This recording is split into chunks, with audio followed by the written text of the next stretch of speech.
Kessendour, les échos du net, qu'est-ce qui a fait vibrer la toile ce week-end? Alors, je vous le disais déjà en quelques mots tout à l'heure, on va parler sénégalitude ou sénégalité, hein, comme vous préférez de toute manière. C'est un néologisme, c'est à nous de l'inventer. Et ce week-end, on a vu émerger sur Twitter Tegalsen-Si. Tegalsen-Si, c'est le hashtag qui a donc émergé, un hashtag plutôt rassembleur qui a le mérite de faire émerger nos spécificités.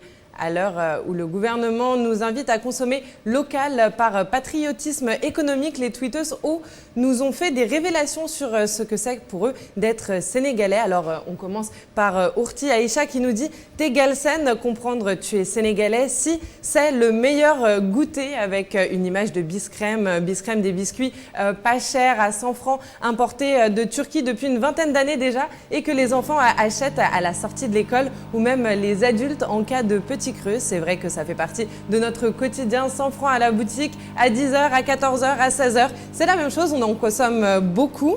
Deuxième tweet qui a émergé, Tegalsen, si tu as déjà porté ce bracelet avec tes initiales, petit bracelet en argent gravé ou non d'ailleurs, hein, donné à la naissance et que l'on fait refaire étant grand par nostalgie ou peut-être tout simplement que l'on offrira à nos enfants à leur naissance. C'est presque devenu une histoire familiale, une histoire ancestrale au Sénégal et ça fait partie des spécificités. Donc si tu es Galsen, si tu as eu un jour ce petit bracelet.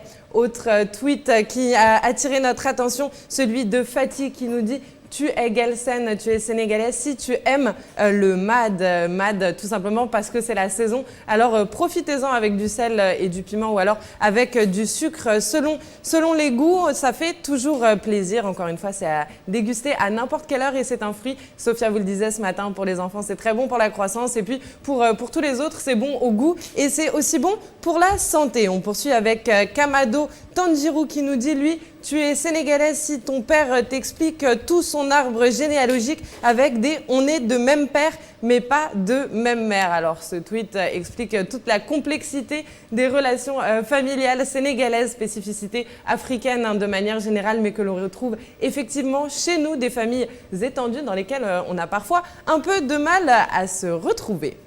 On continue toujours sur Twitter avec Binte qui nous dit « Tu es sénégalais si tes parents t'ont déjà menacé de t'envoyer faire l'école coranique dans une ville perdue du Sénégal ». Alors bon, cette fois-ci, c'est un tweet un peu plus amer qui rappelle le déséquilibre de développement qui existe encore malheureusement entre nos différentes régions. Un déficit en termes de desserte, en termes de transport en commun, en termes de connexion, d'approvisionnement en eau et en électricité et qui est, on le sait, parfois difficile à vivre pour les jeunes et leur hyperconnectivité, les jeunes mais aussi les moins jeunes. Hein, c'est vrai, au Sénégal aujourd'hui, on compte plus de téléphones portables, plus de comptes Facebook que d'habitants. Donc aujourd'hui, tout le monde pâtit un petit peu de ce déséquilibre qui est quand même en train d'être réglé petit à petit. Mais on le sait, ça prend du temps.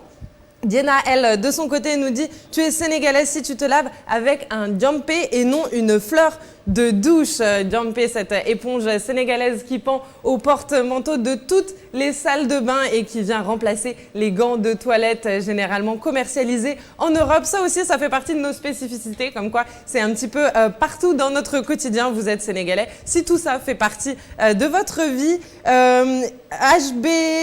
HVBY, bon c'est vrai, certains de nos tweetos ont des noms un peu particuliers, en tout cas difficiles à prononcer, nous dit lui, tu es sénégalais si tu t'appelles Jean alors que tu es musulman. Ce tweet démontre, et très bon enfant je dirais, ça met de la bonne humeur, ça démontre tout le syncrétisme et la paix religieuse qui règne chez nous, l'amitié islamo-chrétienne. Et c'est vrai, dans certaines familles musulmanes, des grands-pères, des oncles avaient des amis, que ce soit français, étrangers, chrétiens. Et comme on a l'habitude de donner le nom de nos proches parents, de nos proches amis, de notre entourage à nos enfants, c'est vrai qu'il n'est pas rare de trouver des Jean Karim ou Jean à la mosquée. Et encore une fois, ça fait plaisir tout simplement. On est un des rares pays dans lesquels ce syncrétisme existe et on en est ravis. Et enfin, on termine toujours avec de la bonne humeur parce que c'était vraiment feel good ce hashtag sur Twitter de Soninkezer qui lui nous dit « T'es sénégalais si tu étais avec toute ta famille devant le lambe, la lutte sénégalaise